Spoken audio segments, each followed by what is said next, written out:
최근에 손학규 대표님께서 단식까지 하시면서 연동형 비례대표제를 하자, 그렇게 하면서 국회의원 수를 대폭 늘리자, 그렇게 했습니다.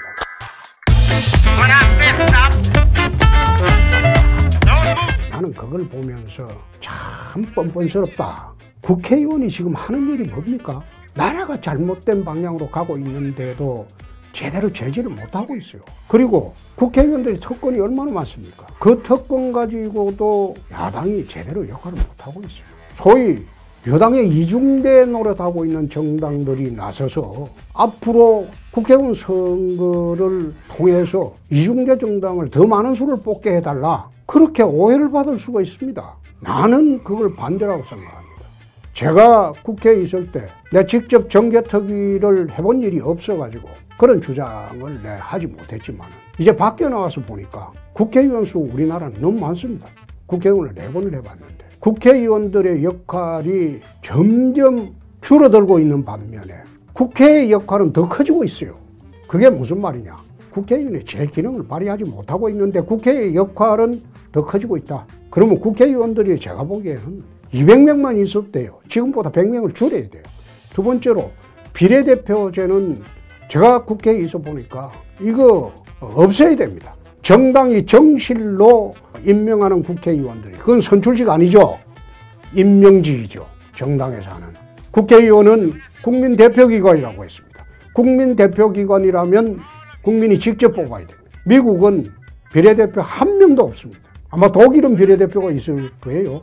정당 명부식 투표 제도를 채택하고 있기 때문에. 그러나 우리나라는 미국식 대통령제를 채택하고 있기 때문에 비례대표제를 없애버리고 국회의원 수를 한 100명 줄여가지고 200명으로 지역구 의원들, 그분들만으로 자기 지역에서 국민의 직접 심판을 받은 그분들만으로 국회를 운영하는 게 옳은 게 아닌가, 나는 그렇게 생각합니다. 자유한국당에서 이런 데 동조를 해서 안 됩니다. 정말 자기 지역에서 지역 대표성을 가지는 그분들만으로만 만들어진 국회를 운영했으면 좋겠다. 앞으로 개헌도 있고 그 다음에 선거권 협상도 해야 될 것. 개헌을 할 때는 정말로 해야 한다면 상하원, 양원 제도를 우리나라도 도입할 때가 되지 않았나, 그런 생각을 합니다. 상원은 그리 인원이 많을 필요가 없습니다. 그래서 상원 약관명, 그리고 하원으로 국회의원 한 200명 정도로만 될 수 있도록 그렇게 하시고, 국회의원 불체포 특권, 면책 특권 이젠 없애도 될 때입니다. 원래 불체포 특권, 면책 특권이 있은 것은 야당 탄압을 방지하기 위해서 있은 것인데, 이젠 야당을 일방적으로 탄압하기가 어려운 시대가 됐습니다. 그래서 개헌을 하실 때 불체포 특권, 면책 특권은 없애도 된다, 없어야 된다. 그리고 국회의원 정수는 200명이 적합하고, 굳이 국회의 갈등 조정하는 기구를 두려면 50명 내외 상원을 만들어서 미국식으로 상하원, 양원 제도로 운영하는 것이 좋겠다, 이런 말씀을 오늘 드립니다. 제가 수첩을 보고 자료를 보고 이야기를 하는 거는 시청자들 중에서 A4 용지 갖고 말씀하시는 분을 생각하면서 그래 좀 안 했으면 좋겠다 이야기하는데, 그분은 보좌관들이 써주는 거 보고 읽는 거고, 저는 이 자료를 전부 제가 쓴 겁니다.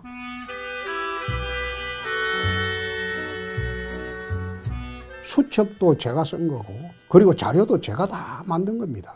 그래서 정확하게 이야기하려면 제가 쓴 그 수첩을 보는 것은 여러분들이 좀 양해해 주시기 바랍니다. 모래시계 드라마에 얽힌 이야기를 좀 하겠습니다.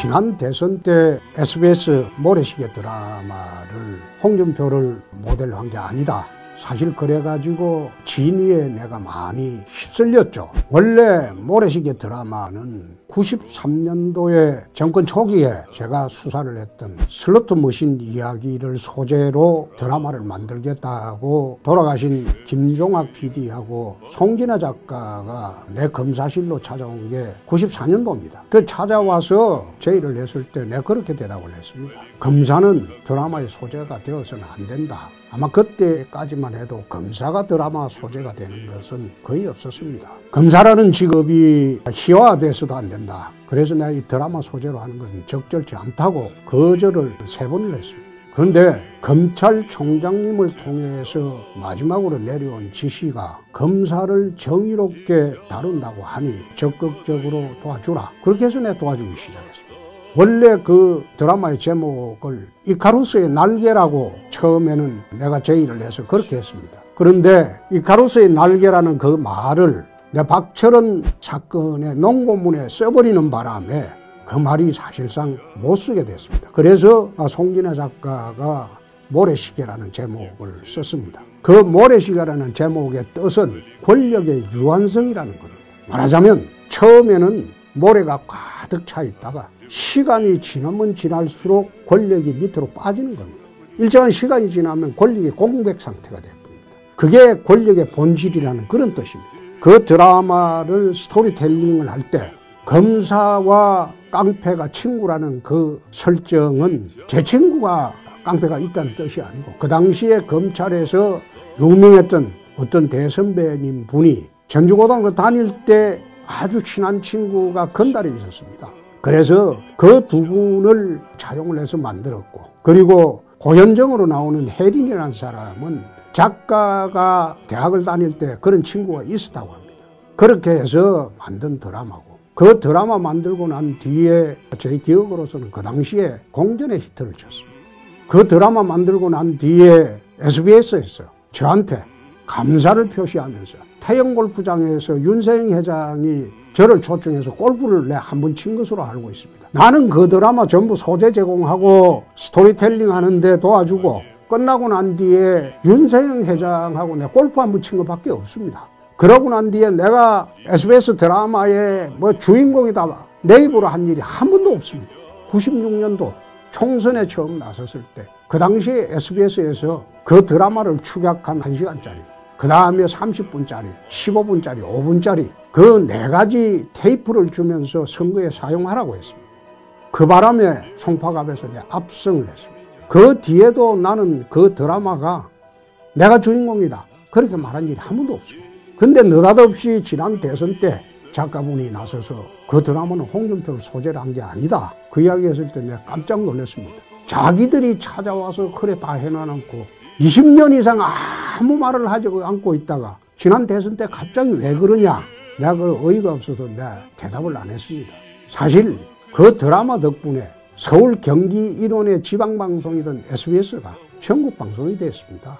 결정적으로 그 드라마 덕분에 된 겁니다. 그런데 지난 대선 때 내가 하는 행태를 보니까 이게 문재인 후보가 확실히 되는 모양이구나 그때 느꼈습니다. 이거 SBS까지 그러는 거 보니까 이거 확실히 넘어가는구나 그렇게 느꼈습니다. 저는 정치판에 들어와서 줄곧 배신만 당해봤지 남을 배신해 본 일이 없습니다. 배신만 당해봤지 단 한 번도 배신해 본 일이 없습니다.